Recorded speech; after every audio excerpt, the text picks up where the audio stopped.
ഇന്നേ ദിവസം, അതായത് ഈ പരിശുദ്ധ പിതാക്കന്മാരുടെ ഓർമ്മ ദിവസത്തിൽ ഈ ദേവാലയത്തിൽ വിശുദ്ധ അവസരം ലഭിച്ചതിനായ ദൈവത്തെ മഹത്വപ്പെടുത്തുന്നു. ഇവിടെ കബറടങ്ങിയ 2 മാർത്തോമാമാർ, വലിയ മാർ ദിവനാസ്യോസ്, 8-ാം മാർത്തോമ എന്നിവരും ഈ ദേശത്തിൻ്റെ വാത്സല്യവാനായിരുന്ന ഭാഗ്യസ്മരണാർഹനായ പുത്തങ്കാവിൽ കൊച്ചു തിരുമേനി, അതായത് ഗീവർഗീസ് മാർ ഫീലിക്സ് തിരുമേനിയും കൂടെ ഓർക്കുമ്പോൾ ഈ സഭയെ, മലങ്കര ഓർത്തഡോക്സ് സഭയെ സംബന്ധിച്ചോളം വലിയൊരു ഭാഗ്യമാണെന്നും അതിലുപരിയായി പുത്തങ്കാവിന് വലിയ സഭാചരിത്രത്തിൽ അതിന് സ്ഥാനം കൊടുക്കുവാൻ തക്കവണ്ണം ഉതകുന്നതുമാണെന്ന് ഞാൻ ആദ്യമേ ഓർമ്മിപ്പിക്കുകയാണ്. ഈ വലിയ മലങ്കര മെത്രാപ്പൊലീത്തന്മാരൊക്കെ ഇവിടെ വന്ന് താമസിച്ച കാലമൊക്കെ ചരിത്രത്തിൽ കൂടി നമുക്ക് മനസ്സിലാക്കാൻ സാധിക്കും. അവരെ ആരെയും നമ്മൾ നേരിട്ട് കണ്ടിട്ടുള്ളവർ കാണുകയില്ല. പക്ഷേ അവരുടെ സഭാജീവിതവും സഭാപ്രവർത്തനവും സഭയോടുള്ള പ്രതിബദ്ധതയും ഒക്കെ അനുഭവത്തിൽ കൂടി മനസ്സിലാക്കുമ്പോൾ അവർ സഭയ്ക്ക് ചെയ്ത വലിയ സേവനം ഒരിക്കലും മറക്കാവുന്നതല്ല എന്നുള്ളത് ഞാൻ ഓർമ്മിപ്പിക്കുന്നു.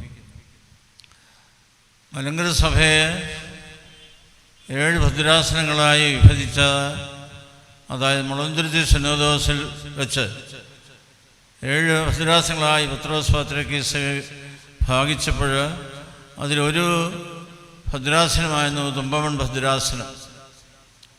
ആ വലിയ സമ്മേളനത്തിൽ, അതായത് മുളന്തുരുത്തി സിനോദോസിൽ ഇവിടെ നിന്ന് പ്രതിനിധികൾ പോയിരുന്നു എന്നുള്ളത് രേഖപ്പെടുത്തിയിട്ടുണ്ടല്ലോ. അങ്ങനെ പല പള്ളികളും ഈ തുമ്പമൺ ഭദ്രാസനയുടെ പള്ളികളിൽ നിന്നും പ്രതിനിധികൾ പോയി അവിടെ അവരുടെ അഭിപ്രായം പറയുകയും അവിടെ തീരുമാനങ്ങൾ എടുക്കുകയും അങ്ങനെ തുമ്പമൺ ഭദ്രാസനം ഉണ്ടാകുവാൻ ഒരു മുഖാന്തരമായത്. പോകട്ടെ, ഈ ഭാഗ്യവാനായിരുന്ന പുത്തങ്കാവിൽ കൊച്ചു തിരുമേനി തുമ്പമൺ ഭദ്രാസനത്തിൻ്റെ ചുമതലയെടുത്ത് അവിടെ വന്ന് താമസിച്ച് ഒരു ചെറിയ രീതിയിൽ അരമന പണിത് താമസം തുടങ്ങിയ അദ്ദേഹമാണ്. അതിനു മുമ്പുള്ളവരൊക്കെ അവരവരുടെ ആസ്ഥാനങ്ങളിൽ ഇരുന്നുകൊണ്ട് ഭരിക്കുകയായിരുന്നു. പരിശുദ്ധ പരുമല തിരുമേനി, പാമ്പാക്കുടമാർ യൂലിയോസ് തിരുമേനി, ഭാഗ്യവാനായിരുന്ന വട്ടശ്ശേരിൽ തിരുമേനി, അതുപോലെ തന്നെ ഭാഗ്യസ്മരണാർഹനായ ബസേലിയോസ് ഗീവർഗീസ് ദിദിയൻ ബാവ തിരുമേനി, ഔഗേൻ ബാവ തിരുമേനി, അവരൊക്കെയും തുമ്പമൺ ഭദ്രാസന മെത്രാപ്പൊലീത്തന്മാരായിരുന്നു. അവരൊക്കെ അവരവരുടെ ആസ്ഥാനങ്ങളിൽ ഇരുന്നുകൊണ്ട്, പരുമല തിരുമേനിയാണെങ്കിൽ നിരണം, കൊല്ലം, തുമ്പമൺ എന്നീ ഭദ്രാസനം ഒന്നിച്ച് ഭരിച്ചിരുന്നു. അപ്പോൾ അതൊക്കെ ഒരു വലിയ പ്രാരംഭം, അല്ലെങ്കിൽ ഒരു ആരംഭം ഭദ്രാസനങ്ങളുടെ പ്രവർത്തനങ്ങൾക്ക് ഉണ്ടായി എന്നുള്ളതാണ്. എന്നാൽ അവിടെ താമസിച്ച് അരമന എന്ന് പറയുന്ന ഒരു ചെറിയ കെട്ടിടം പണിത് പ്രവർത്തനം ആരംഭിച്ചത് പുത്തങ്കാവിൽ കൊച്ചു തിരുമേനി 1930 എൻ്റെ ഓർമ്മ. 20-21 വർഷമേ അദ്ദേഹം മെത്രാപ്പൊലീത്തായി ജീവിച്ചിരുന്നുള്ളൂ. പുത്തങ്കാവുകാരോട് അങ്ങനെയുള്ള വിശദമായ വിവരങ്ങളൊന്നും പറയേണ്ട ആവശ്യമില്ലെന്ന് എനിക്കറിയാം. എങ്കിലും പുത്തങ്കാവിന് അടുത്തുള്ള ഒരു സ്വദേശി എന്നുള്ളതിലും അതിലുപരിയായി അദ്ദേഹത്തിൻ്റെ ഒരു പിൻഗാമി എന്നുള്ള നിലയിൽ തുമ്പമൺ ഭദ്രാസനത്തിൻ്റെ 11ാമത്തെ മെത്രാപ്പൊലീത്ത എന്നുള്ള നിലയിൽ അറിയാവുന്ന കാര്യങ്ങൾ ചുരുക്കമായി ഓർമ്മിപ്പിക്കുവാനാണ് ഞാൻ ആഗ്രഹിക്കുന്നത്. എനിക്കൊരു 13-14 വയസ്സുള്ളപ്പോഴാണ് പരിശുദ്ധ ഭാഗ്യവാനായ പുത്തങ്കാവിൽ കൊച്ചു തിരുമേനി കാലം ചെയ്യുന്നത്. അന്നത്തെ ആ വിലാപയാത്രയുടെ ദൃശ്യം എൻ്റെ മനസ്സിൽ ഇപ്പോഴും ഉണ്ട്. ചെങ്ങന്നൂർ ബഥേലിൽ നിന്ന് ഓടി വലിയ ആൾക്കൂട്ടത്തിൽ ഇവിടെ വന്ന് കബറടക്ക ശുശ്രൂഷ സംബന്ധിച്ചു. ഞാൻ 8ാം ക്ലാസ്സിൽ പഠിക്കുന്നതാണ് എൻ്റെ ഓർമ്മ.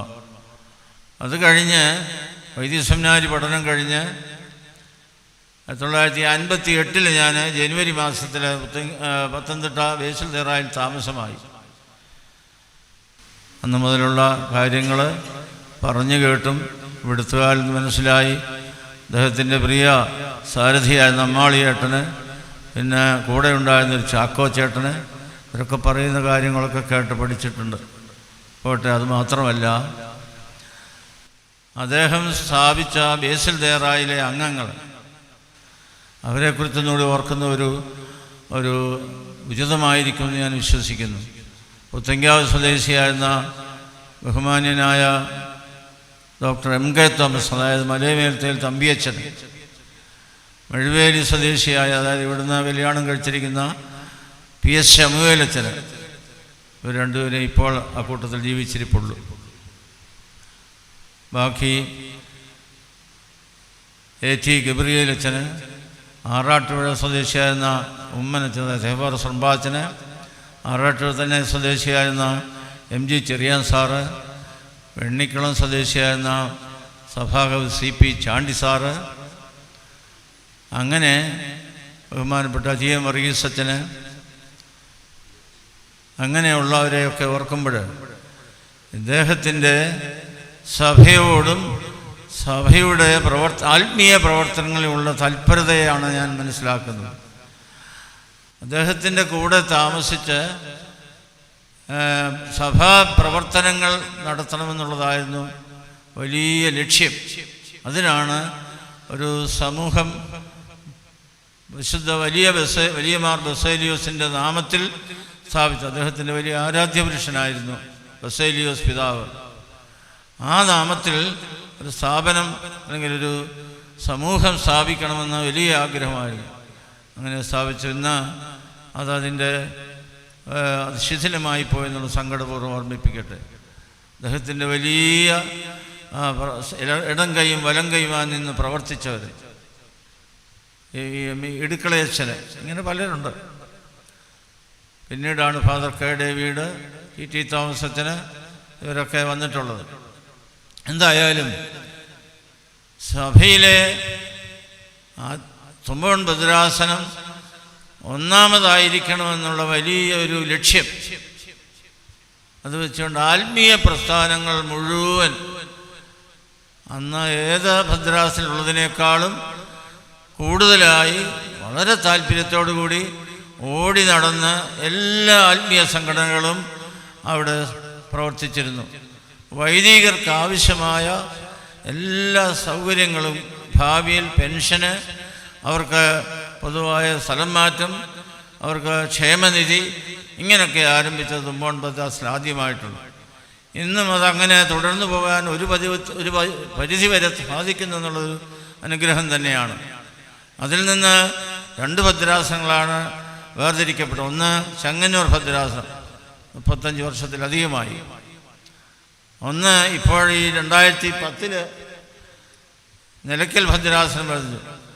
അങ്ങനെ 146 147 പള്ളികളുണ്ടായിരുന്നതിൽ ആദ്യം ഒരു 30-ലധികം ചെങ്ങന്നൂരിലേക്ക് പോയി, ഏകദേശം 30 നിലയ്ക്കലേക്കും പോയി, ഇപ്പോഴൊരു 80 പള്ളികളാണുള്ളത്. അവിടെ ആത്മീയ പ്രസ്ഥാനങ്ങൾ മുഴുവൻ നിറപടിയായി നടക്കണമെന്നുള്ള അതിയായ താല്പര്യം അദ്ദേഹത്തിനുണ്ടായെന്നുള്ളതാണ്. അതൊന്നും അന്ന് ആരും അത്ര സ്വപ്നം കണ്ടിട്ട് പോലും ഇല്ലായിരുന്നു, ഓർത്തുകൊള്ളണം. അതുമാത്രമല്ല, അതിനോട് ചേർന്ന് വിദ്യാഭ്യാസ സ്ഥാപനങ്ങൾ ഉണ്ടാകണം. നമ്മുടെ കുട്ടികൾ ഉന്നത വിദ്യാഭ്യാസത്തിൽ പഠിച്ച് മിടുക്കരായി ഉന്നത സ്ഥാനങ്ങളിൽ എത്തണമെന്നുള്ള അദ്ദേഹത്തിൻ്റെ അതിയായ താല്പര്യം. ഒന്നാണ് പത്തനംതിട്ട കാതോലിക്കേറ്റ് കോളേജ്. 1948 അതിനുവേണ്ടി, 47-ലോ 48-ലോ അതിനുവേണ്ടി അപേക്ഷയുമായി തിരുവനന്തപുരത്ത് ഇങ്ങനെ ഓടി പോയിക്കൊണ്ടിരുന്നു. പക്ഷേ 51-ലാണ് അതിന് അനുവാദം കിട്ടുന്നതെന്ന് ഓർത്തു. അദ്ദേഹത്തെ അപ്പോഴത്തേക്ക് അദ്ദേഹം കാലം ചെയ്തു പോയി. 52-ൽ കോളേജ് തുടങ്ങി. അങ്ങനെ കോളേജ് ഒരു വലിയ 1ാം നിരയിലുള്ള കോളേജായി തീർന്നു. മെട്രോപൊളിറ്റൻ ഹൈസ്കൂൾ നിങ്ങൾ ഓർക്കുന്നുണ്ടാവും. PG ജോർജ് അച്ഛൻ, ബസേലിയ ജോർജ് അച്ഛൻ, അദ്ദേഹവും ഇവിടുത്തെ അംഗമായിരുന്നു. മെട്രോപൊളിറ്റൻ ഹൈസ്കൂളിനെ കുറിച്ച് പറയേണ്ട കാര്യമില്ല. അതും അദ്ദേഹത്തിൻ്റെ കഠിനാധ്വാനത്തിൽ നിന്ന് ഉണ്ടായിട്ടുള്ളതാണ്. കഴവള്ളൂർ ഹൈസ്കൂള്, അങ്ങനെ തുമ്പവൺ കോൺവെൻറ്റ്, ഇങ്ങനെ പല സ്ഥാപനങ്ങളും ഉണ്ടാക്കുവാൻ ആ ചുരുങ്ങിയ കാലം കൊണ്ട് അദ്ദേഹത്തിന് സാധിച്ചെന്നുള്ളത്. അപ്പോഴും സഭയെ പ്രതി, സഭയ്ക്ക് വേണ്ടി ശരീരം കൊണ്ടും മനസ്സുകൊണ്ടും കഠിനമായി അധ്വാനിച്ച് അദ്ദേഹം നേരത്തെ തന്നെ കാലം ചെയ്തു പോയി. ഒത്തിരിയേറെ ശാരീരിക ക്ലേശങ്ങൾ അനുഭവിച്ചിട്ടുണ്ട്. കൂന്താലി, പിക്കാസ്, കമ്പിപ്പാര മുതലായ ഉപയോഗിച്ച് തഴമ്പ് പഴുത്ത് പൊട്ടി ചോര ഒഴുകുന്ന അവസരം കണ്ടിട്ടുണ്ടെന്നാണ് അന്നുണ്ടായിരുന്നവർക്ക് പറഞ്ഞിട്ടുള്ളത്. അതുപോലെ മാക്കാങ്കുന്നിനെ ഇന്നത്തെ നിലയിലാക്കി തീർക്കുവാൻ തക്കവണ്ണം എന്തോ ഒരു അധ്വാനം ചെയ്തെന്നുള്ളതാണ്.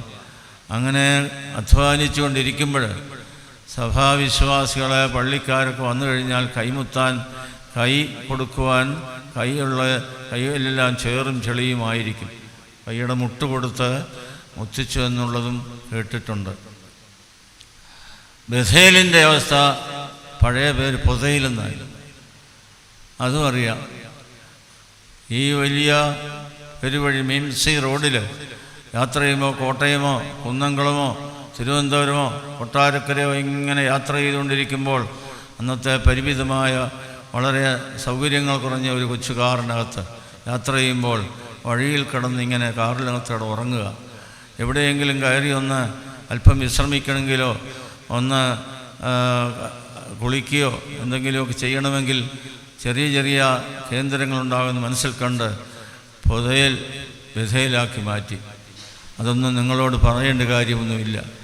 ഇങ്ങനെ സഭയ്ക്ക് വേണ്ടി ഏകദേശം 21 വർഷം കഠിനാധ്വാനം ചെയ്ത തിരുമേനിയെ ഓർക്കുമ്പോൾ ഇന്ന് നമ്മളൊന്നും അതിൻ്റെ അടുത്തൊന്നും എത്തിയിട്ടില്ല എന്നുള്ളൊരു ബോധ്യം കൂടി ഉണ്ടാകണം.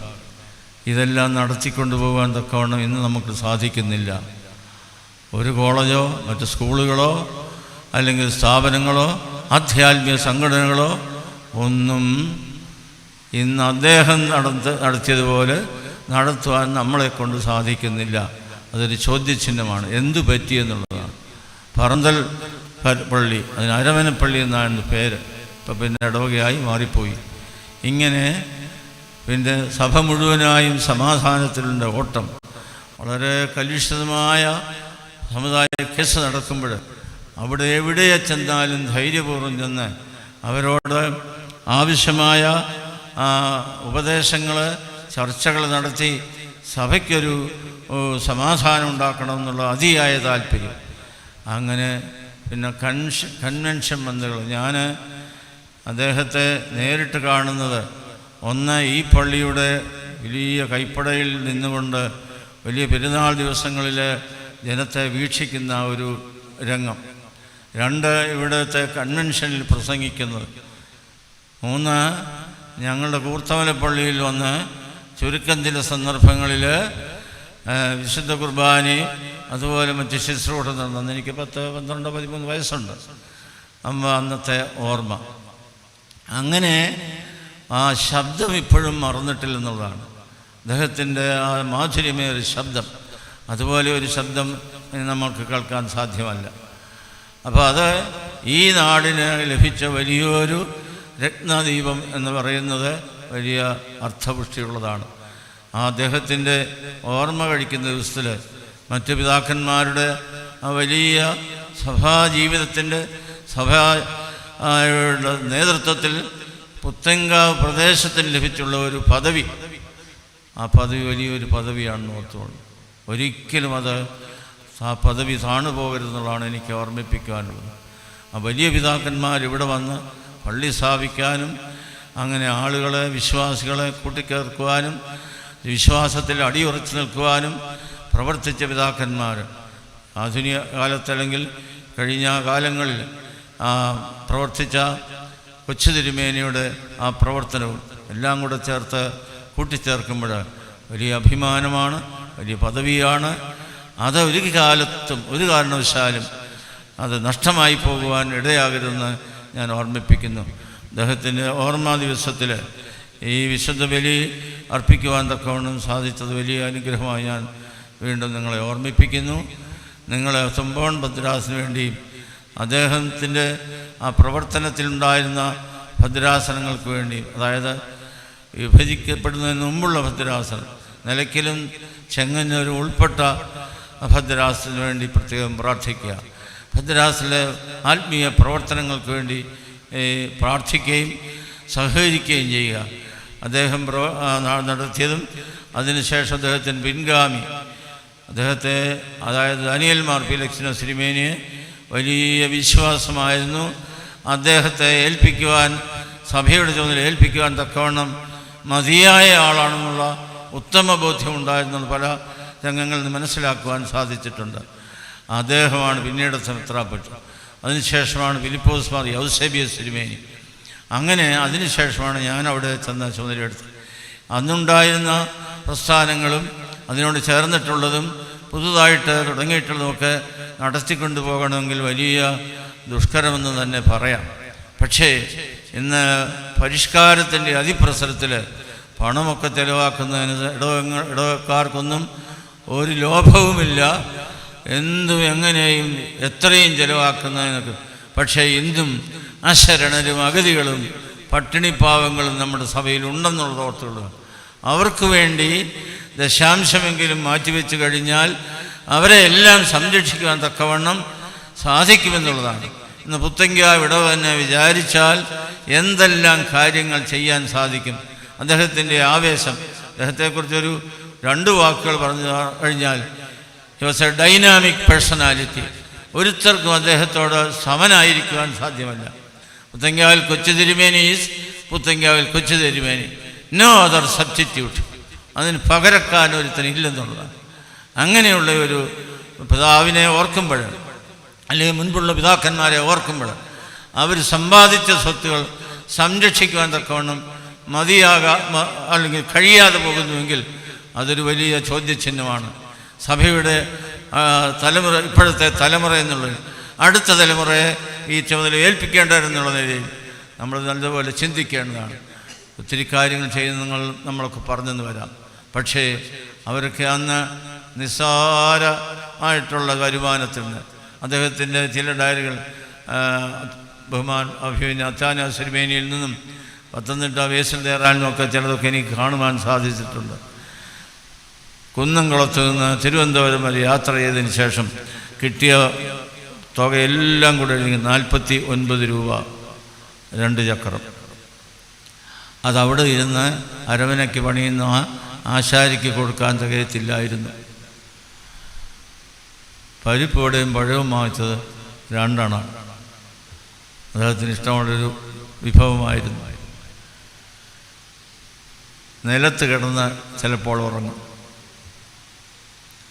സന്ധ്യാസമയത്ത് കിണറ്റിങ്കര വന്ന് വെള്ളമൊക്കെ കോരി കുളിച്ചിട്ട് അവിടെ ഇങ്ങനെ ആകാശത്ത് നോക്കി നക്ഷത്രങ്ങളെ നോക്കി അങ്ങനെ ആനന്ദിക്കുമായിരുന്നു.